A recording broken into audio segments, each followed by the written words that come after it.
বিসমিল্লাহির রহমানির রহিম। 22 নম্বর আয়াত থেকে আমরা তাফসীর শুনছি।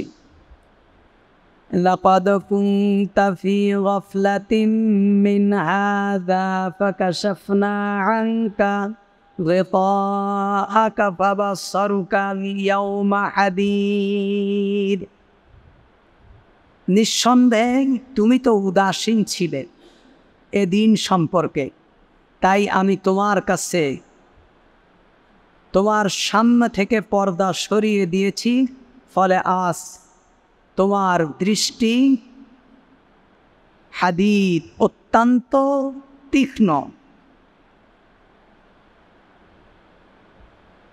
অর্থাৎ কিয়ামত সম্পর্কে আমাদের কাছে স্বপ্নের মতো মনে হয়।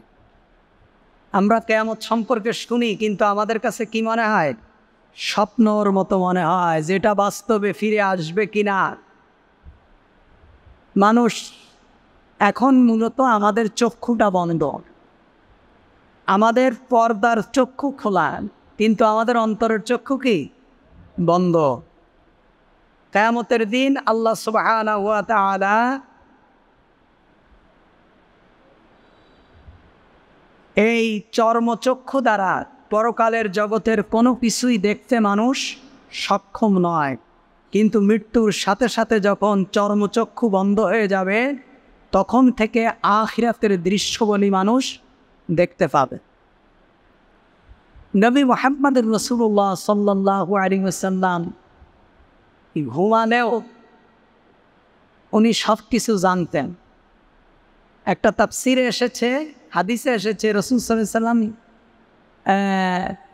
তানামু আইনাহু ওয়ালা ইয়ানামু কলবাহু। রাসূল সাল্লাল্লাহু আলাইহি ওয়াসাল্লামের চোখ বন্ধ থাকলেও তার অন্তর কি থাকতো? জাগ্রত থাকত। তানামু আইনাহু ওয়ালা ইয়ানামু কলবাহু, তার চোখ ঘুমালেও অন্তর ঘুমাতো না। এ কারণে রাসূল অবস্থায়ও রাসূলের কাছে আসমান থেকে কি আসতো? ওহী আসতো। রাসূল সাল্লাল্লাহু আলাইহি ওয়াসাল্লামের কাছে অনেকভাবে ওহী আসতো। তার মধ্যে রাসূল ঘুমন্ত অবস্থায় থাকলেও রাসূলের কাছে ওহী আসতো।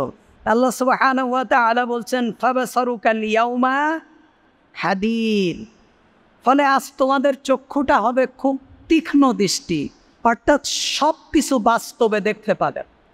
এই পৃথিবীতে বসে আজকে তাফসীর শুনছি, এটা আমাদের ওই দিন মনে থাকবে, এই আজকের মতোই মনে থাকবে। এখন আমি তাফসীর শুনে বাড়ি যেয়ে যেমন আমার মনে হচ্ছে যে আমি তাফসীর শুনে আসছি, মসজিদ থেকে এশার সালাত আদায় করে আসছি, কিয়ামতের দিন এই কথাগুলো প্রত্যেকটা কাজ মানুষের সামনে, এই দুনিয়ায় যেমন সব কিছু চোখের সামনে থাকে, কিয়ামতের দিন মানুষ এটা কি সব কিছু তার সামনে থাকবে। সে বুঝতে পারবে যে আমি এই অন্যায় করেছি, এই ভালো কাজটা করেছি।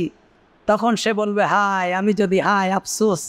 শুধু কিয়ামতের দিন একটা মানুষ কথাই বলবে, মানুষ হায় হায় আফসোস, যদি আমি ওই সময়টা দুনিয়ার কোনো কাজে ব্যয় না করে আল্লাহর কাজে ব্যয় করতাম, হায় আফসোস, এই একটা শব্দই বলবে। আল্লাহ তাআলা বলছেন সেদিন তোমাদের দৃষ্টি হবে তীক্ষ্ণ, তার মানে দুনিয়ার চোখ দিয়ে আখিরাতের কোনো কিছু দেখা সম্ভব নয়। এজন্যই অনেক আলেমরা দেখেন বলবে যে নবী মুহাম্মদ সাল্লাল্লাহু আলাইহি ওয়াসাল্লাম আল্লাহকে দেখেছেন, কিন্তু সহিহ বর্ণনা মতে রাসূল করিম সাল্লাল্লাহু আলাইহি ওয়াসাল্লাম আল্লাহকে চর্মচক্ষু দ্বারা দেখেননি। আল্লাহর কথা শুনেছেন, আল্লাহর নিকটবর্তী হয়েছেন, আল্লাহর কথা শুনেছেন, কিন্তু আল্লাহর অস্তিত্বটা নবী করিম সাল্লাল্লাহু আলাইহি ওয়াসাল্লাম দেখেননি। আয়েশা রাদিয়াল্লাহু তাআলা আনহা বলছেন, যে ব্যক্তি বলবে যে মুহাম্মদ সাল্লাল্লাহু আলাইহি ওয়াসাল্লাম আল্লাহকে দেখেছে, ফাকাদ কাযাবা, সে ব্যক্তি মিথ্যা বলেছে, সে ব্যক্তি মিথ্যা বলেছে। আর আমাদের দেশের হুজুররা একেবারে আল্লাহর সাথে বসায়, আল্লাহর সাথে মোলাকাত করায় একদম ছেড়ে দেয় মিরাজের রাতে। এগুলো দ্বারা মুহাম্মদ সাল্লাল্লাহু আলাইহি ওয়াসাল্লামের ইজ্জত বাড়ে না, বরং ক্ষুণ্ণ হয়। কারণ আল্লাহ হলেন খালেক, আর মুহাম্মদ সাল্লাল্লাহু আলাইহি ওয়াসাল্লাম মাখলুক। মুহাম্মদ সাল্লাল্লাহু আলাইহি ওয়াসাল্লাম সৃষ্টি, আর আল্লাহ কি স্রষ্টা। মনে রাখতে হবে, কোনোভাবেই রবের সাথে তার বান্দাকে মিলায় ফেলা যাবে না। আশহাদু আল্লা ইলাহা ইল্লাল্লাহু ওয়াহদাহু লা শারীকা লা ওয়া আশহাদু আন্না মুহাম্মাদান আবদুহু রাসূলুহু। মুহাম্মদ সাল্লাল্লাহু আলাইহি ওয়াসাল্লাম কালিমার সাক্ষী দেওয়ার সাথে সাথে এটাও বলা যে মুহাম্মদ সাল্লাল্লাহু আলাইহি ওয়াসাল্লাম আল্লাহর একজন বান্দা, গোলাম, আল্লাহর দাস। আল্লাহ তাকে সৃষ্টি করেছেন তার ইবাদত করার জন্য, তার কথা শোনার জন্য। এটা সাক্ষী দিতে হবে। আল্লাহ তাআলা বলছেন وقال قرينه هذا ما لدي عتيد। আর তার সঙ্গী, করিনু মানে সঙ্গী, করিন, হাদা মা লাদাইয়া আতীদ। তার সঙ্গী ফেরেশতারা বলতো, এই তো আমার নিকট যা তোমার আমলনামা আছে তা প্রস্তুত। তো অর্থাৎ আমাদের কাছে তোমার জীবনের যা অর্জন সব কিছু আমলনামা, এটা কি আমার কাছে সব প্রস্তুত আছে, সব আমার কাছে। আতীত শব্দের অর্থ হলো প্রস্তুত, অর্থাৎ সব কিছু আছে, ফাইল খাতা খতিয়ান সব কিছু আছে। কে বলবে? কারিনুহু, তার সাথে যে ফেরেশতা আছে। এই ফেরেশতা দ্বারা দুই রকম অর্থ করেছে তাফসীর মুফাসসিরে কিরাম। এর আগের আয়াতে বলেছে যে মানুষ যখন হাসরের মাঠে উঠবে তার সাথে দুইজন ফেরেশতা থাকবে। এই গত সপ্তাহের তাফসীরে আমি আপনাদেরকে বলেছি, একজন ফেরেশতা থাকবে তাকে তাড়ায়ে হাসরের মাঠে উপস্থিত করা। মানুষ তো ইচ্ছা মতো গেলে হবে না, যাচ্ছি যাব এরকম না। ফেরেশতারা প্রত্যেকের সাথে ফেরেশতা থাকবে, তার দায়িত্ব হবে এ ব্যক্তিকে তাড়ায়ে হাসরের মাঠে নিয়ে যাওয়া। যেই খানা খন্দক, নদী, নর্দমা, কবর, তারপরে গাছের মাথায়, পাহাড়ের চূড়ায়, যার যেখানে যা আছে সেখান থেকে যখন আল্লাহ তাআলা একত্রিত করবেন, একজন ফেরেশতা ওকে তাড়াই নিয়ে চলে যাবে হাসরের ময়দানে। আরেকজন ফেরেশতা কি জন্য? শাহিদ, সাক্ষী দেবে, এর জীবনের সব কিছু কার্যক্রম সম্পর্কে সাক্ষী দেবে। তে কারিনুহু দ্বারা কোনো কোনো মুফাসসিরিন ইকরাম বলছেন এই দুইজন ফেরেশতা। আবার কোনো কোনো মুফাসসিরিন ইকরাম বলছেন কারিনুহু দ্বারা ওই কিরামান এবং কাতিবিন, যেই দুটো ফেরেশতা দুনিয়াতে ডিউটি করেছে, এদের ডিউটি শেষ, কবরে গেছো, হাসরের ময়দানে যখন উঠছে এই ডিউটির খাতা দুটো নিয়ে আল্লাহর সামনে উপস্থিত করে দেবে যে আব্দুল্লাহ, পিতার নাম অমুক, গ্রামের বাড়ি অমুক, মায়ের নাম অমুক, এই হলো তার আমলনামা, আপনারা বুঝাই দিলাম। আল্লাহ তাআলা বলছেন যে তখন তারা বলবে যে তোমাদের সমস্ত আমলনামাগুলো আমার কাছে কি আছে? প্রস্তুত আছে।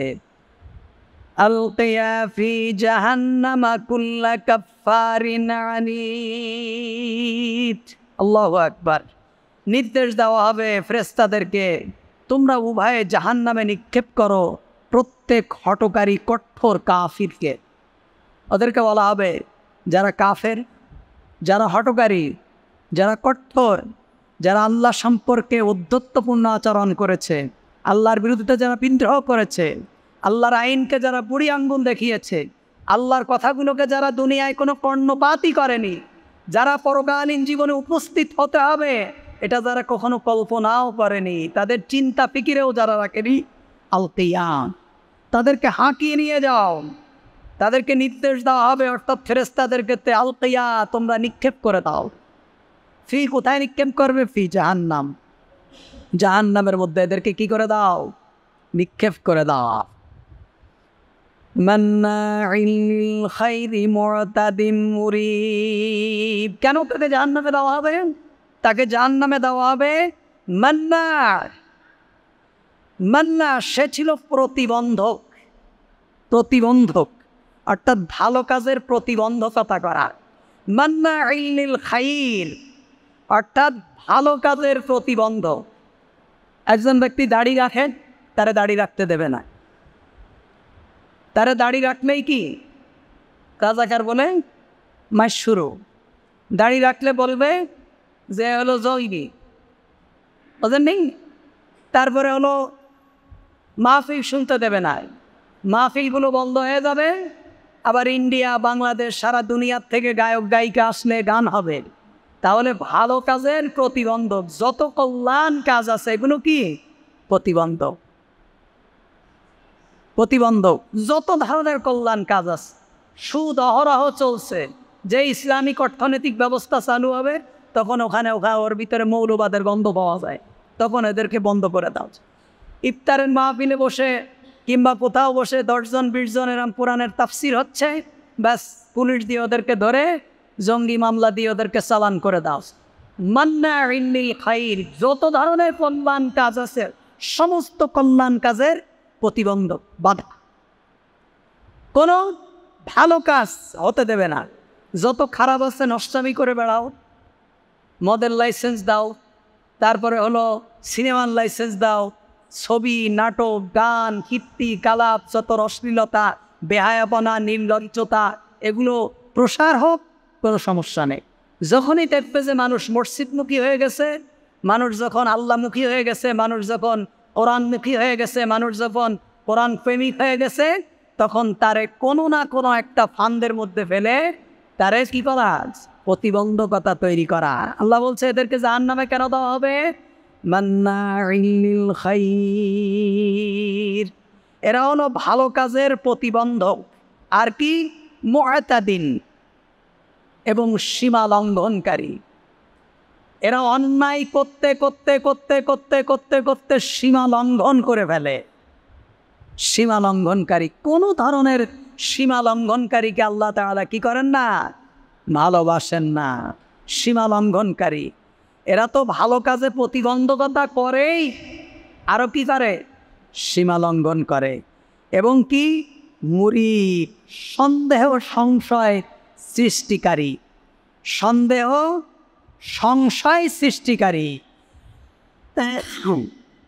মানে পরকাল সম্পর্কে, আখিরাত সম্পর্কে, কোরআন সম্পর্কে সন্দেহ সংশয়। দেখেন না, অনেক বুদ্ধিজীবীরা বলে এই সময় কি কোরআনের আইন চলে? এখন এই মডেল পৃথিবী, মডেল দুনিয়া, আধুনিক পৃথিবী, আধুনিক সভ্যতার পৃথিবী, এখন কোরআনের আইন চলে না। এখন ওই মেয়েরা বোরকার মধ্যে বসে থাকবে, পৃথিবীতে পুরুষের চাইতে নারীর সংখ্যা বেশি, সুতরাং নারীরা যদি কাজ না করে, শুধু পুরুষরাই যদি কাজ করে, তাহলে দুনিয়ার উন্নতি হবে কিভাবে? এ আইন তো সেই সময়ের জন্য ছিল যখন নারীর সংখ্যা কম ছিল, মানুষের জমি জায়গা ছিল, পৃথিবীতে জনসংখ্যা কম ছিল, তখনকার জন্য। এখনকার সময় কোরআনের আইন কি চলে না।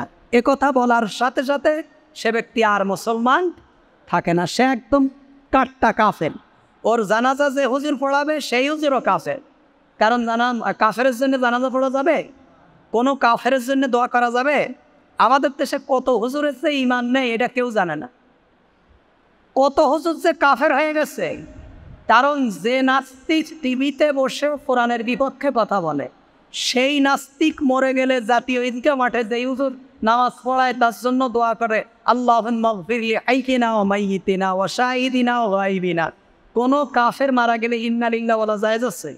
কেন জায়েজ নেই? ও তো কাফের, ওর জন্য দোয়া করান? কোনো মানুষের, আমার কারো পিতা মাতাও যদি মারা যায়, সে যদি কাফের হয় তার জন্য দোয়া করতে পারবে? তাহলে কোনো কাফেরের জন্য দোয়া করা কি হারাম? কোনো কাফেরের জন্য জান্নাত চাওয়া কি হারাম? কোনো কাফেরের জন্য ক্ষমা চাওয়া কি হারাম? তাহলে অঘোষিত নাস্তিক যেগুলো আছে এগুলো মারা গেলে যখন জাতীয় মসজিদে জাতীয় ঈদগাহে যখন, অথবা জাতীয় মসজিদে যখন এদের জানাজা হয়, আর ইমাম সাহেবরা যখন জানাজা পড়ে আল্লাহুম্মা গফির লি হাইয়িনা বলে, এই ইমামের ইমান আছে? বলেন আছে? যে ইমাম কাফেরের জন্য দোয়া করে সেই ইমামের কি আর ইমান থাকে? এজন্য ইমান আছে কি না এটা খুঁজতে হবে, কোন কোন হুজুরের আছে ইমান। খুব কঠিন ব্যাপার। আল্লাহ তাআলা বলছেন যে যারা ভালো কাজে প্রতিবন্ধকতা সৃষ্টি করে। মুহাম্মদুর রাসূলুল্লাহ সাল্লাল্লাহু আলাইহি ওয়াসাল্লাম যখন কোরআনের দাওয়াত দিচ্ছিলেন, কোরআন যখন অবতীর্ণ হলো, তখন কাফেররা এরম সলা পরামর্শ করল। সলা পরামর্শ হয় কাফেরদের। কোথায় হয়? ওই দারুন নদওয়ার ভিতরে বলে যে শোনো, যত মানুষ আমাদের যুবক ছেলে মেয়ে যারাই আমাদের যার যে আত্মীয় স্বজন আছে, সমস্ত আত্মীয় স্বজনদের কাছে এই কথা ছড়ায় দাও। ওয়াকালাল্লাযীনা কাফারু লা তাসমাউ লিহাযাল কুরআন। কোনো আমাদের কোনো বংশের কেউ যেন কোরআন না শোনেন, কোরআন না শোনে। এবং কোরআন না শুনবে আর কি করবে? লা তাসমাউ লিহাযাল কোরআন ওয়ালগাউ ফীহি। আলগাউ ফী মানে কি? ওই প্রতিবন্ধকতা সৃষ্টি করা। যেখানে কোরআন হবে ওখানে একটা হট্টগোল বাঁধায় দাও, 4-5 ছেলেমেলে দিয়ে মারামারি বাঁধায় দাও, যাতে মানুষ আর কোরআন শুনতে না পারে। মুহাম্মদ সাল্লাল্লাহু আলাইহি ওয়াসাল্লাম যখন কোরআন পড়বে ওখানে 5-6 ছেলে মেয়েরে নিয়ে মারামারি লাগায় দেবা, তো ওরা মারামারি করবে আর বাইরের লোক কোরআন শুনতে পারবে না, ঝগড়া বাঁধায় দেবা। অথবা মুহাম্মদ সাল্লাল্লাহু আলাইহি ওয়াসাল্লাম যখন কোরআন পড়বে মুহাম্মদ সাল্লাল্লাহু আলাইহি ওয়াসাল্লামের মাথার উপর একটা পাথর চাপা দিয়ে আসবা। মুহাম্মদ সাল্লাল্লাহু আলাইহি ওয়াসাল্লাম যখন কোরআন পড়বে ওই ময়লার আবর্জনা থেকে এক বস্তা ময়লা নিয়ে মুহাম্মদ সাল্লাল্লাহু আলাইহি ওয়াসাল্লামের কাঁধের উপরে দিয়ে আসবা। অথবা মুহাম্মদ সাল্লাল্লাহু আলাইহি ওয়াসাল্লাম যেখানে বসে আছে ওখানে উটের একটা মরা ভুঁড়ি দিয়ে দিবা, মুহাম্মদ সাল্লাল্লাহু আলাইহি ওয়াসাল্লাম গন্ধে আর ওখানে কোরআন পড়তে পারবে না। এটা হলো প্রতিবন্ধকতা সৃষ্টি করা।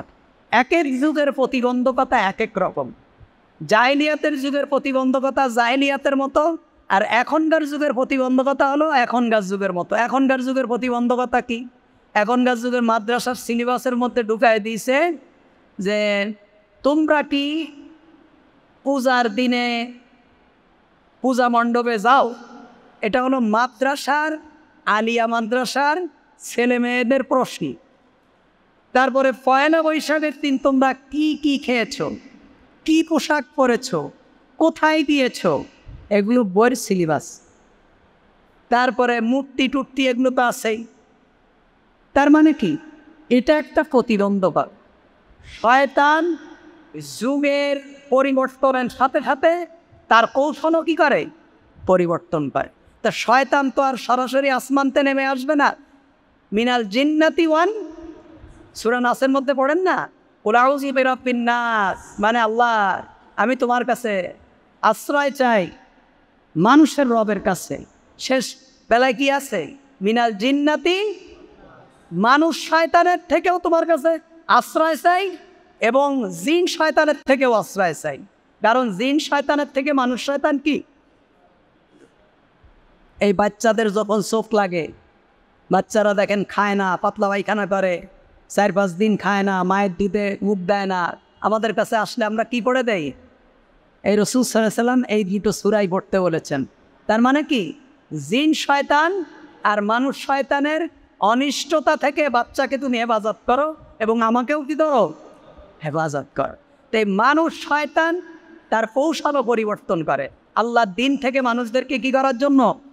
ফিরায় রাখার জন্য। الذي جعل مع الله إلها آخر فألقياه في العذاب الشديد الذي جعل مع الله إلها آخر, যারা আল্লাহর সাথে অন্য কাউকে ইলা বানিয়ে নেয়, আল্লাহর সাথে অন্য কাউকে কি বানিয়ে নেয়? ইলা বানিয়ে নেয়। জনগণ সকল ক্ষমতার উৎস। এটা জনগণকে আল্লাহর সাথে কি বানিয়ে নেওয়া? ইলা বানিয়ে নেওয়া। জনগণ সকল ক্ষমতার উৎস, এই কথাটা কোরআন বিরোধী কথা। আল্লাহ বলছে আন্নাল কুওয়াতা লিল্লাহি জামিয়া, সকল ক্ষমতার মালিককে। আর আমাদের সংবিধান হলো সকল ক্ষমতার মালিক হলো জনগণ। তার মানে জনগণ যদি চায় আমারে ক্ষমতায় বসাইতে পারবে, জনগণ যদি চায় আমারে ক্ষমতার থেকে নামাইতে পারবে। মানে সকল ক্ষমতা কার কাছে? জনগণের কাছে। জনগণ চাইলে আমি আছি আর জনগণ না চাইলে আমি নেই। তার মানে এখানে আল্লাহর কোনো কাজ নেই। এখানে আল্লাহর কোনো কাজ আছে? আউযু বিল্লাহি মিনাশ শাইতানির রাজিম। এখানে আল্লাহর কোনো কাজ নেই। এটা হলো তথাকথিত পাশ্চাত্য গণতন্ত্র, কাল লেনিনের গণতন্ত্র, এটা কাল মার্ক্সের সমাজতন্ত্র। এই সবগুলো মিলাই তো আমাদের দেশের গণতন্ত্র। সমাজতন্ত্র, পুঁজিবাদ, তথাকথিত, তারপরে হলো তথাকথিত গণতন্ত্র, সব মিলাই আমাদের দেশের গণতন্ত্র, জগা খিচুড়ি গণতন্ত্র। মানে আমার কাছে যেটা ভালো এইটা আমার গণতন্ত্র, তোমার কাছে যেটা ভালো সেটা তোমার গণতন্ত্র। এগুলো হলো কুফরি মতবাদ। তা আল্লাহ তাআলা বলছেন কি? যে যারা আল্লাহর সাথে অন্য কাউকে ইলা বানিয়ে নেয়, অর্থাৎ আল্লাহ যে কাজ পারে এই কাজ যদি অন্য কেউ পারে, এটা বিশ্বাস করা মানে কি? আল্লাহর সাথে অন্য কাউকে ইলা বানিয়ে নেওয়া। আল্লাহ আমারে সন্তান দিতে পারে। এখন আমার যদি বিশ্বাস হয় যে আমার সন্তান আল্লাহ ছাড়া পাগলা বাবার মাজারও দিতে পারে। এই গতদিন পাগলা বাবার মাজার যখন খুলছে তখন ওর মধ্যে একটা সিটি পাওয়া গেছে। কি সিটিতে লেখা আছে? মেয়ে লিখেছে যে আমি একটা খ্রিস্টান ছেলেকে ভালোবাসি। দেখছেন না এই সিটি? কেউ? আমার কাছে আছে সিটি, কারো লাগলে আমার কাছ থেকে নিয়ে নিয়েন। আমি একটা খ্রিস্টান ছেলেকে ভালোবাসি, আমি তাকে ছাড়া বাঁচব না। কাকে বলছে বলেন? কাকে বলছে? পাগলা বাবার মাজারকে বলছে। ওই যে কিশোরগঞ্জে আছে, এরার ইমান আছে? আছে? ও আর মুসলমান আছে? আল্লাযী জাআলা মা'আল্লাহি ইলাহান আখার, যে ব্যক্তি আল্লাহর সাথে অন্য কাউকে ইলাহ বানিয়ে নেয়। কি বুঝলেন? আল্লাহর সাথে অন্য কাউকে ইলাহ বানিয়ে নেয়, তার মানে আল্লাহ ইলাহ না। আল্লাহ কি না? আল্লাহ এক জিনিস আর ইলাহ আরেক জিনিস। মক্কার কাফেররা আল্লাহকে আল্লাহ বলে মানতেন, কিন্তু আল্লাহকে ইলাহ হিসাবে মানতেন না। বুঝেননি? এক আয়াতের তাফসীর তো করতে গেলে সারা রাত হয়ে যাবে। এই এক আয়াতের তাফসীর করতে গেলে আমার ওই খাজা বাবার গল্প এনে 3 ঘন্টা ইয়া নবী সালাম আলাইকা পড়ার দরকার নেই। আল্লাযী জাআলা মা'আল্লাহ, যারা নির্ধারণ করে মা'আল্লাহ, আল্লাহর সাথে ইলাহা না করে, অন্য কোনো ইলাহ। তার মানে কি আল্লাহ আর ইলাহ দুই জিনিস। মক্কার কাফেররা আল্লাহকে আল্লাহ বলে মানত, কিন্তু আল্লাহকে ইলাহ হিসাবে মানত না। আমরা যেমন পাগলা বাবার মাজারে যে সিটি দিয়ে আসি, মক্কার কাফেররা রকম তাদের কোনো কিছু দরকার হলে কি হতো? ওই মক্কার ঘরের মধ্যে ওদের যে পাগলা বাবা ছিল, ওদের যেগুলো খাজা বাবা ছিল, তাদের কাছে ওই দিয়ে আসতো আর কি। বুঝেননি? তা কি হবে? ফালকিয়াহু ফিল আযাবিশ শাদীদ, অতএব তোমরা তাকে নিক্ষেপ করো কঠিন আযাবে। যারা আল্লাহর সাথে অন্য কাউকে ইলাহ বানিয়েছে তাদেরকে কি করো? কঠিন আযাবের মধ্যে নিক্ষেপ করে দাও। ক্বালা কারিনুহু রাব্বানা মা আতগাইতুহু ওয়ালাকিন কানা ফি দালালিম বাঈদ। ক্বালা, তার সহযাত্রী বলবে, রব্বানা, হে আমার প্রতিপালক, মা আতগাইতাহু, আমি তাকে বিদ্রোহে লিপ্ত করিনি, ওয়ালাকিন কানা ফি দালালিম বাঈদ, বরং সে ছিল চরম গুমরাহিতে লিপ্ত। এর আগের আয়াতে বলা হয়েছে কারিনুহু মানে কি? দুইজন ফেরেশতা। কারিনু মানে কি? দুইজন ফেরেশতা। আর এই আয়াতে বলছে ওই যখন তাদেরকে জাহান্নামে দেওয়া হবে তখন তারা শয়তানকে দোষারোপ করতে থাকবে যে আল্লাহ, দুনিয়ায় শয়তানের কারণে, শয়তানের ওয়াসওয়াসায় পড়ে আমি নামাজ ছেড়ে দিছি, দুনিয়ায় শয়তানের ওয়াসওয়াসায় পড়ে আমি কমিউনিজম করেছি, দুনিয়ায় শয়তানের ওয়াসওয়াসায় পড়ে আমি সমাজতন্ত্র লেনিনবাদ করেছি, দুনিয়ায় শয়তানের ওয়াসওয়াসায় পড়ে কোরআনের বিরুদ্ধাচরণ করেছি, দুনিয়ায় শয়তানের ওয়াসওয়াসায় পড়ে আমি নামাজ ছেড়ে দিয়েছি, সত্য কথা বলা ছেড়ে দিয়েছি, দুনিয়ায় ওয়াসওয়াসায় পড়ে আলেমদের উপরে মিথ্যা তহমত দিয়েছি। এই শয়তান আমারে এগুলো করাইছে। কারা বলবে? জাহান্নামীরা বলবে। আল্লাহ তাআলা তখন বলছেন ক্বালা কারিনুহু, তখন তার সাথী বলবে। ওখানে কারিনু মানে দুইজন ফেরেশতা, এখানে কারিনু মানে শয়তান। কারিনু মানে কি? শয়তান। ওর সাথী শয়তান তখন বলবে মা আতগাইতাহু, আল্লাহ, আমি তাকে বিদ্রোহে লিপ্ত করিনি। শয়তান বলবে আমারে দোষ দিয়ে লাভ নেই, আমি আল্লাহ ওরে এই খারাপ পথে আমি ওরে আনিনি। তোমার বিরুদ্ধে বিদ্রোহ করার জন্য আমি তাকে প্ররোচিত করিনি, আমি তাকে বিদ্রোহ করতে উদ্বুদ্ধ করিনি, আমি তাকে কোরআন না মানতে আমি তাকে সহযোগিতা করিনি। শয়তান বলবে আল্লাহ আমি করিনি। মা আতগাইতাহু, আমি তাকে বিদ্রোহ করতে আমি বিদ্রোহ করিনি, আমি তাকে বিদ্রোহে লিপ্ত করিনি। ওয়ালাকিন ফি দালালিম বাঈদ, বরং সে ছিল চরম গুমরাহিতে লিপ্ত। আমি তাকে মসজিদে যেতে নিষেধ করিনি। প্রতিদিন মসজিদে 5 বার আজান হয়েছে, ইমাম মুয়াজ্জিন ডেকেছে, ইমাম ডেকেছে, শুক্রবারে খুতবায় বয়ান করা হয়েছে, চারিদিকে মাহফিল হয়েছে, বড় বড় বক্তারা তাফসীর করেছে। আমি শুধু কানে কানে একটি গান বলছি যে নামাজ না পড়লে আর কি বা হয়। এত বড় বড় আলেম তাকে দাওয়াত দিয়েছে, কোরআন তাকে আহ্বান করেছে, আলেমরা তাকে বারবার তার কাছে দাওয়াত নিয়ে গেছে, ও তাদের কথা শোনেনি। আমি শুধু তাকে কোনো রকম হয়তো বলছি, আরে না গেলে কত লোকই তো যায় না, তুমি না গেলে আর কি বা হবে। সুতরাং আমি তাকে আমি তাকে বিদ্রোহে লিপ্ত করিনি, বরং সে নিজেই কি ছিল, গুমরা ছিল। সে দুনিয়ার লোভে নিজেকে কি রাখছিল, ডুবায় রেখেছে, দুনিয়ার লোভে ডুবায় রেখেছে। আয় আয় আয় আয়, দুনিয়াওয়ালার অবস্থা দেখেন না, আয় আয় কি অবস্থা দুনিয়াদারি। হাজার হাজার কোটি টাকার মানুষে জিতা মারে, মানুষে পচা ডিম মারে। আল্লাহ তাআলা মাফ করে দেখ, আমার এই বয়সে কেউ আমার দিকে আঙুল তুলে কথা বলেনি।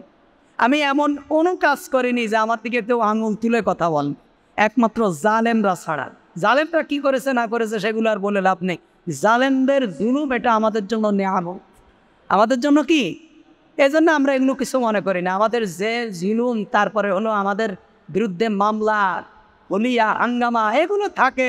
এগুলো 96তেও ছিল, 2006 সালের 28শে অক্টোবরেও ছিল, এরপরে তত্ত্বাবধায়কের পরেও আছে, বাকি জীবনেও থাকতে পারে। এগুলোকে আমরা নিয়ামত মনে করি, এগুলোকে আমরা কি মনে করি। কিন্তু এমনে এই অপমান যেটা, ওটার মধ্যে দেখেন না যায় আর একজন আরেকজনের লাথি মারে। হাসানুল্লাহ কিনুরে যে লাথি মেরেছে, ওই লাথি যদি ফুটবলারে মারতো তাহলে ম্যারাডোনা ফেল। কি মনে হয়? আস্তাগফিরুল্লাহ আল-আযীম। কি হবে এই মন্ত্রিত্ব, আর কি হবে এই টাকা? আল্লাহ তাআলা বলছেন এরা গোমরা ছিল, এদের জন্য দুনিয়ার জীবনও লাঞ্ছিত, পরকালীন জীবনও লাঞ্ছিত। তখন আল্লাহ তাআলা কি বলবেন? শয়তান আর জাহান্নামীরা যখন পরস্পরকে দোষারোপ করবে, তখন আল্লাহ তাআলা কি বলবেন? ক্বালা লা তাখতাসিমু লাদাইয়া ওয়া ক্বাদ কদ্দামতু ইলাইকুম বিল ওয়াঈদ। তিনি আল্লাহ বলবেন, আমার সামনে তোমরা ঝগড়া করো না। লা তাখতাসিমু, এখন ঝগড়া করে কোনো লাভ, এটা দুনিয়া না যে ঝগড়া করলে আমি বলবো ঠিক আছে তুমি মনে হয় ভালো। এখানে ঝগড়া করে কোনো লাভ নেই, কারণ আমি তোমাদেরকে আমার আযাবের সতর্ক বাণী পাঠিয়েছি। তোমাদের কাছে আমি কি পাঠিয়েছি? কোরআন পাঠিয়েছি। এই আযাবের সতর্ক করার জন্য, আযাব থেকে আমি তোমাদেরকে বলেছি। এখন তুমি শয়তানের বলবা, শয়তান তোমারে বলবে। কে কারে কি বললো আমার দেখার বিষয় না। লা তাখতাসিমু, তোমরা কোনো ঝগড়া বিবাদে লিপ্ত হয়ে কোনো লাভ নেই। তোমাদের কাছে আমি আগেই কি পাঠিয়েছি? বিল ওয়াঈদ, আমি আমার আযাবের সতর্কবাণী আমি তোমাদের কাছে পাঠিয়েছি। মা ইউবাদদালুল কওলু লাদাইয়া ওয়া মা আনা বিযাল্লামিন লিল আবিদ। এটা এমন একটা দরবার, যেই দরবারের কোনো কথা রদবদল হয় না। সুবহানাল্লাহ। এই দরবারের কোনো কথা রদবদল হয় না। তোমাদেরকে যে আযাবের ভয় দেখাইছে, আজকে জাহান্নাম তোমাদের জন্য অবধারিত। মা ইউবাদদালুল কওলু লাদাইয়া, মা ইউবাদদালুল কওলু লাদাইয়া, আমার দরবারের কোনো কথার রদবদল হয় না। আমি যা ঘোষণা দিছি সেটাই হবে। তবে কি? তবে তোমরা নিশ্চিত থাকো, ওমা আনা বিযাল্লামিন লিল আবিদ, আমি আমার কোনো বান্দার উপরে জুলুম করব না। তার মানে কি? তুমি অন্যায় করনি, তোমাকে শাস্তি দেব। আর তুমি অন্যায় করেছো অল্প, তোমাকে বেশি আযাব দেব। আর একজন বেশি অন্যায় করেছে, তাকে কম শাস্তি দেব। আমি এই জুলুম করব না, যার যা প্রাপ্য তাকে তা বুঝিয়ে দেওয়া হবে। আল্লাহু আকবার কাবীরা।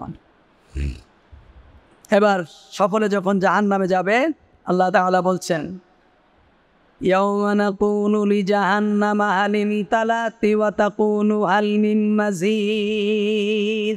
জাহান্নামের সমস্ত বিচারের ফয়সালা যখন শেষ হয়ে যাবে, সমস্ত বিচারের ফয়সালা যখন শেষ হয়ে যাবে, জাহান্নামীদেরকে জাহান্নামে দিয়ে দেওয়া হবে, জান্নাতীদেরকে জান্নাতে দিয়ে দেওয়া হবে। জান্নাতি এবং জাহান্নামীদের রূহটাকে একটা পশুতে পরিণত করা হবে, সেটাকে জবাহ দেওয়া হবে। আল্লাহ তাআলা বলবেন, ও জান্নাতীরা তোমরা শোনো, তোমরা যারা জান্নাতে গিয়েছো তোমাদের আর মৃত্যু হবে না। মৃত্যুটাকে জবাহ করে দেওয়া হয়েছে। মৃত্যুটাকে কি করা হয়েছে? জবাহ করে দেওয়া হয়েছে। ও জাহান্নামীরা, তোমরা যারা জাহান্নামে গেছো শোনো, তোমাদের আর কোনোদিন মৃত্যু হবে না। যারা জান্নাতে তারা অনন্তকাল জান্নাতে থাকবে, যারা জাহান্নামে তারা অনন্তকাল কোথায় থাকবে?